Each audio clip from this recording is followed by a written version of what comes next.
Así que pues hoy hay varios temas y uno que nos ocupa y que es el que estamos titulando con base a una charla que sosteníamos tú y yo, el cártel de los funcionarios.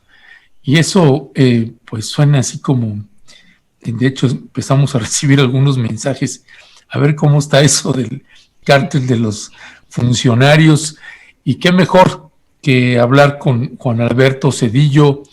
Todo esto tiene también sus hilos conductores que después de que se da la aprehensión del general Cienfuegos, pues yo había estado en comunicación con Juan Alberto, pero así como es Juan Alberto, decía, bueno, déjame irle rascando también más y más para no presentar información que no va o que no es.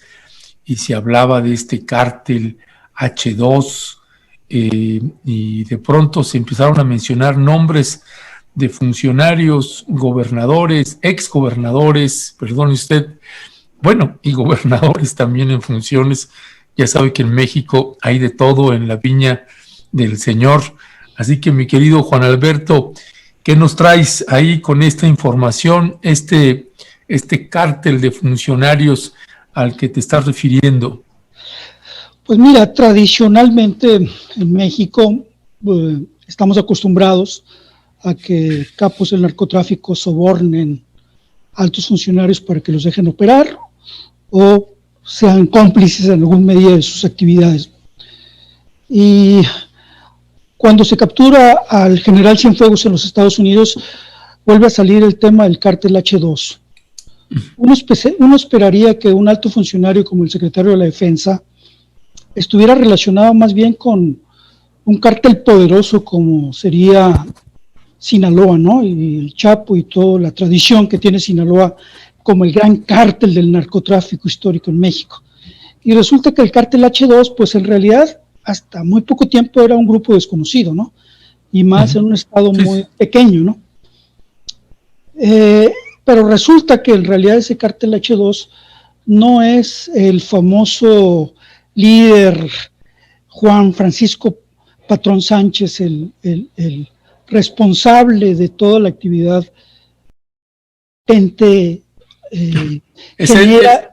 es este que estábamos viendo en pantalla, ¿verdad? Que es el que se manejó en medios. Sí, ese es como el líder fundador y el principal líder, un tipo un poco desconocido para la tradición de los grandes capos mexicanos, ¿no? Pero si uno investiga a profundidad el asunto de Nayarit, encontramos que los reportes de inteligencia que yo estuve revisando en las cortes de los Estados Unidos, la DEA y las instituciones de seguridad de los Estados Unidos que siguen a los grupos del narcotráfico, uno de los documentos que compartí así lo menciona, estaban investigando al cártel H2 y Nayarit desde el 2013. Y entonces aparecen otros personajes. Aparecen dos personajes que podrían ser los verdaderos líderes o los verdaderos jefes del cártel H2. El principal sería el exfiscal Edgar Beitia, con complicidad del gobernador de esa época, Roberto Sandoval. Estos dos personajes serían los que estuvieron involucrados en la relación con el secretario de la Defensa. No directamente el señor Juan Francisco Platón Sánchez, sino los funcionarios que estaban sirviendo como facilitadores para que el cártel H2 llevara la droga a los Estados Unidos. Y aquí hay una cosa muy relevante que uno tiene que entender de por qué un cártel tan pequeño de repente empieza a tener mayor presencia y mayor capacidad de trasladar droga a los Estados Unidos. Tradicionalmente el mercado del narcotráfico en México se mueve en función de cómo evoluciona el mercado de los Estados Unidos. Por ejemplo, hace años atrás tenemos que los Valencia, que también era un cártel muy poco conocido, empieza a tomar relevancia porque se mueven muy rápidamente para surtir la droga de moda en el mercado de los Estados Unidos. Cuando los Valencia crecen es porque sustituyen el contrabando de cocaína por metanfetaminas, dado que el mercado de los Estados Unidos estaba desechando la cocaína y estaban entrando al consumo de las metanfetaminas. Recientemente el cártel que se movió muy rápido para cubrir las modificaciones del consumo de droga en los drogadictos norteamericanos fueron los rojos y los cárteles de Guerrero. Los rojos no se pueden comparar con Sinaloa, Cártel del Golfo o los grandes grupos del narcotráfico, pero ¿qué están haciendo estos grupos que se están moviendo muy rápido en función de cómo está evolucionando el mercado de drogas de los Estados Unidos? Ellos están mandando en este caso ya la heroína sacado de la amapola que se siembra en Guerrero. Entonces los grupos del narcotráfico que crecen o pueden subir o pueden bajar responden a la dinámica que está teniendo los consumidores de droga en los Estados Unidos, y eso los hace subir o los hace bajar. Pero otro elemento que les permite crecer es la capacidad de tener la protección de autoridades mexicanas, que les faciliten el trasiego de drogas hacia los Estados Unidos, que ese es el caso del cártel H2. Beitia se movió para que este grupo tuviera todas las condiciones de operar con el conocimiento de cómo estaba operando la Secretaría de la Defensa Nacional. Beitia desde el 2013 se empieza a mover políticamente hacia varios campos.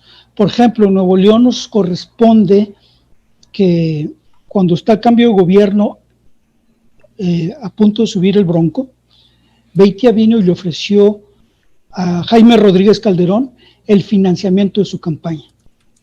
Él se estaba moviendo para ampliar su rango de operaciones y vino a Nuevo León a ofrecerle financiamiento para la campaña del Bronco, que era un candidato independiente. Y en efecto se le financió al Bronco apoyo para su elección como gobernador.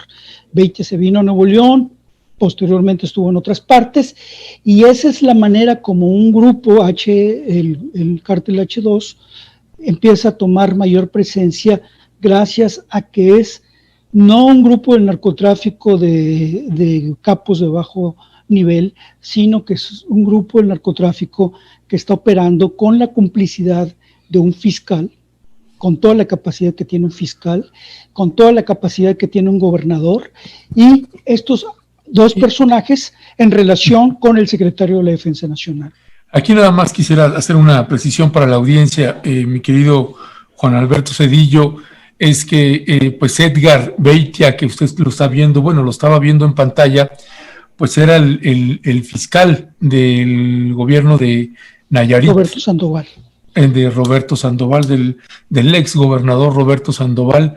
Este era el fiscal del gobierno de Nayarit. Gracias, Juan Alberto. Y es cuando está operando y está creciendo el cártel H2. Es decir, ellos, como ya se documentó, esto ya es lo que es público totalmente, dado la documentación que está saliendo en la audiencia de Cienfuegos, pues estos protegieron, le dieron las facilidades.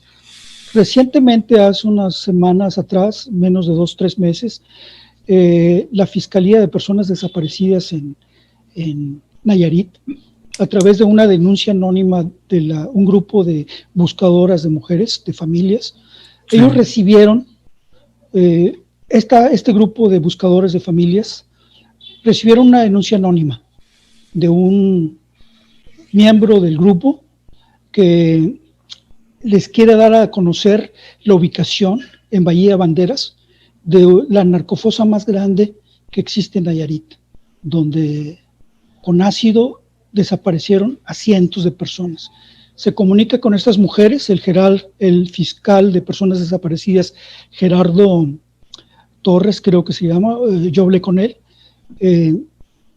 hace una primera incursión donde encuentran todo lo que normalmente se localiza en una narcococina. Encuentran barriles, encuentran ropa, encuentran ácido y encuentran una buena cantidad de indicios de que ahí desaparecieron y quemaron no a decenas, a cientos de personas, según el testigo que les confiesa a las madres buscadoras que ahí está una cocina. Esto provoca que se haga una investigación que hasta el momento se sigue manteniendo en secrecía, pero es esta situación donde este grupo empieza a crecer gracias a la protección gubernamental y a esta alianza que tiene Beitia, que está preso en los Estados Unidos por 20 años, el gobernador Sandoval, que está imposibilitado de viajar a los Estados Unidos, denunciado por el Departamento del Tesoro de que estuvo recibiendo sobornos. En este momento que este grupo está creciendo, Sinaloa responde, el grupo que está peleándose con ellos, y Nayarit y Colima en un momento dado alcanzan las cifras más álgidas de homicidios violentos en México. Estamos hablando más o menos de 2015, 2016, 2017. Aquí nada más hago la precisión que este gobernador Roberto Sandoval estuvo del periodo de 2011 hasta septiembre de 2017 conjuntamente con este fiscal Abeitia. Gracias, perdón. Entonces, finalmente, para terminar esta parte, es decir, la citación de Cienfuegos no se explica si no es que está colaborando no directamente con el líder del H2, está coordinándose las grabaciones que seguramente tiene la DEA, son las llamadas entre Beitia, el gobernador Sandoval y Cienfuegos, que estaban dando la protección en el sentido de decirle los operativos, en el sentido de darle las facilidades y en el sentido de facilitarle el tráfico de cocaína al grupo H2. Pero todo eso es posible gracias a esta complicidad que está operando directamente el fiscal de Nayarit.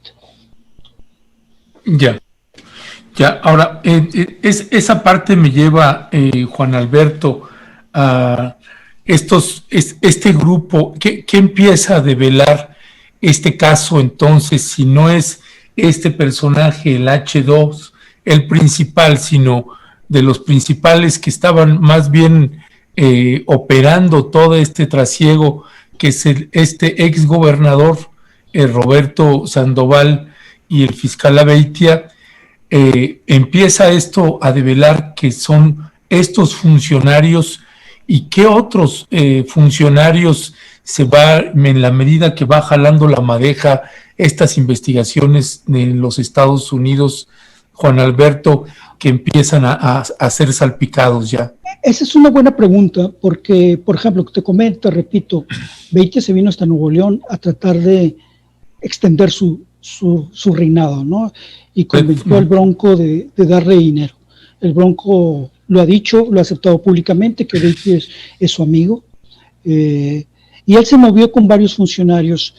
Lo que necesita ahorita el gobierno de los Estados Unidos para complementar el delito de conspiración, porque así funciona este caso, necesita por lo menos 5 funcionarios involucrados.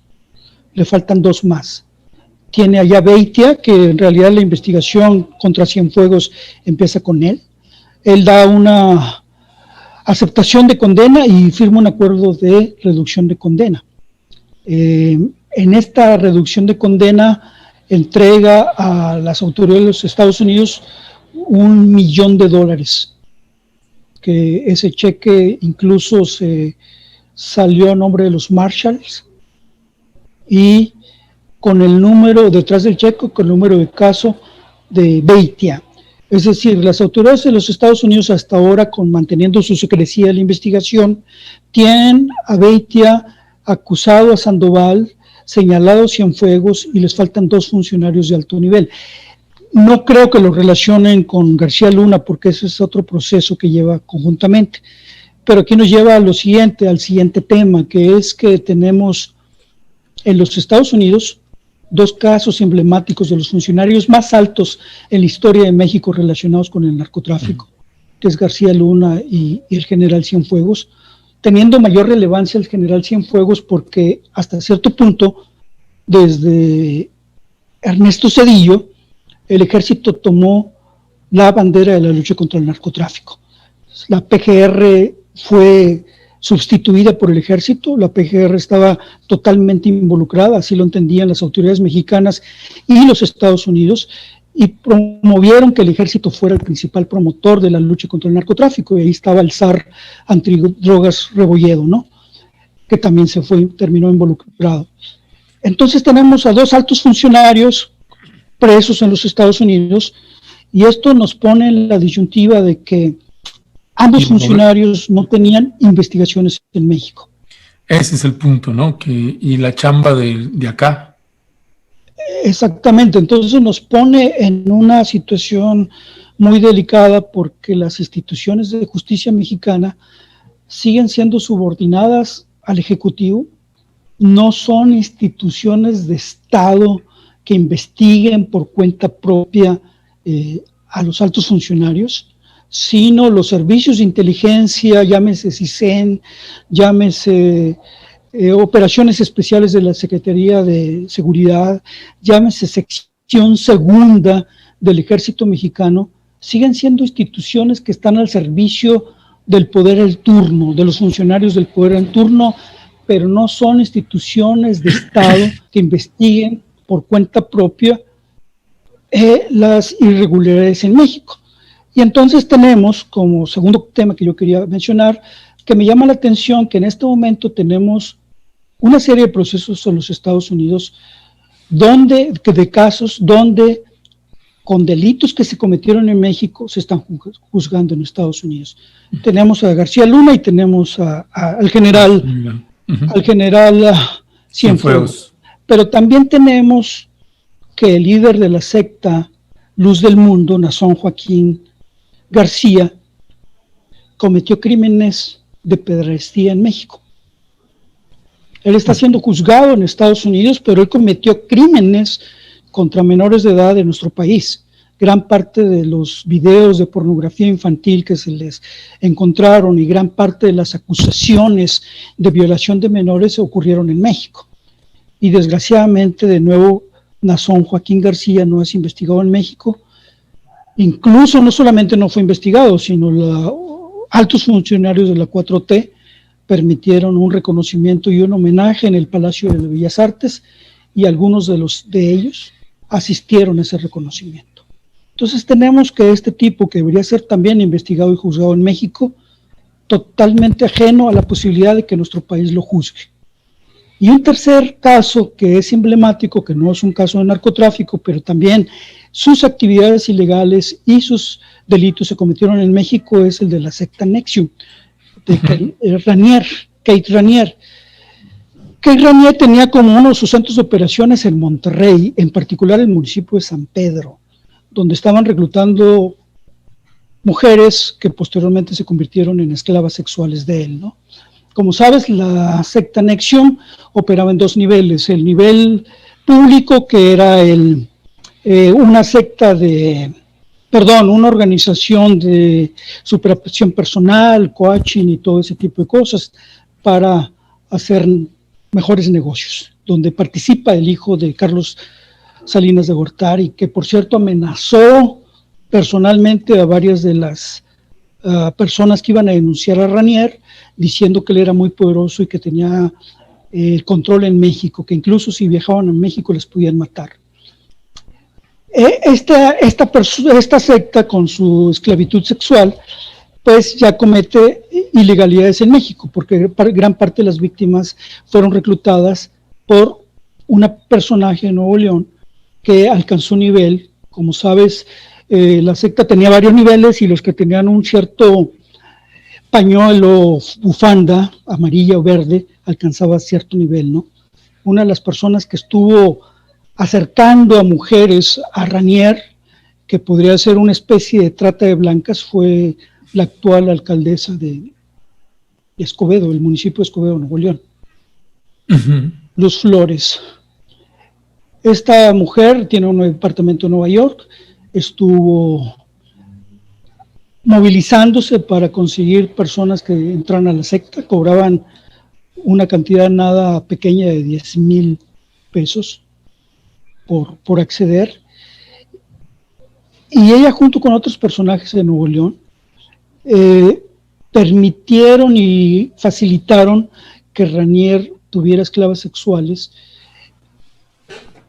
que fueron reclutadas en San Pedro. Y esta alcaldesa a la que está refiriéndose, de Escobedo, Nuevo León, a la que se refiere Juan Alberto Zedillo, pues además tiene la particularidad de que su padre también fue alcalde, también de Escobedo, también por el Partido Revolucionario Institucional, y esta alcaldesa está en su tercer periodo como presidenta municipal. Es decir, y ahora Juan Alberto, pues lo grave, pues viendo ahí también la carta de renuncia que presenta esta alcaldesa que renuncia al PRI hace unos pocos meses, Juan Alberto, y pues ¿por qué está renunciando? Si quieres platicarnos un poquito. Pues porque es la candidata Morena, la más viable que se ha lanzado por Morena, después de que ya oficialmente Tatiana Cloutier renuncia a la candidatura. Ella es la candidata que se está perfilando para encabezar la gobernatura por el actual partido del presidente. Uh-huh. Sí, entonces, fíjate, ¿cuál es la situación grave para nuestro país, viéndolo socialmente? De que los delitos que se cometen en México de cierto nivel, llámese pederastía por el jefe de la Iglesia Luz del Mundo, llámese narcotráfico por altos funcionarios, llámese corrupción por gobernadores como Yarrington y Moreira, no se investigan en México, y la posibilidad de que Moreira pague por todas las irregularidades que tiene se está dando en un proceso que se sigue en su contra en los Estados Unidos, ahorita con su ex gobernador que lo sustituyó, Jorge Torres López, con su secretario del Tesoro, Javier Villarreal, y con otro gente que han detenido, que es el Mono Muñoz, que fue el enlace entre los funcionarios y los Zetas. Entonces tenemos que todos estos juicios que se están llevando a los Estados Unidos deberían de tener una contraparte en México, o se deberían de haber investigado en México. Y lo que nos corresponde, por lo menos para mí, me genera una inquietud y cierta tristeza que todos estos personajes no se hayan investigado en México, y la única posibilidad de que paguen sus delitos sea porque las autoridades de los Estados Unidos los están investigando. Y esta parte, Juan Alberto, ¿no? Aquí lleva también a este proceso interno que tiene ahorita también Morena para elegir a sus candidatas y candidatos, 15 gubernaturas, y Nuevo León es una de ellas, y que esta señora ahorita está cumpliendo su tercer periodo como presidenta municipal, y ahora haya renunciado hace pocos meses al PRI para poder ser lanzada por el partido Morena para contender por la gubernatura. Pues entiendo este planteamiento que haces, que genera tristeza. Y el otro elemento que quería abordar también, abonar a lo que tú estás diciendo, es que es como en el caso del general Cienfuegos o de otros funcionarios o funcionarias, que cuando se le pregunta al fiscal general de la República o al propio presidente si hay una averiguación o una investigación que se le haya abierto a estos funcionarios que esté vigente ahorita, pues ni siquiera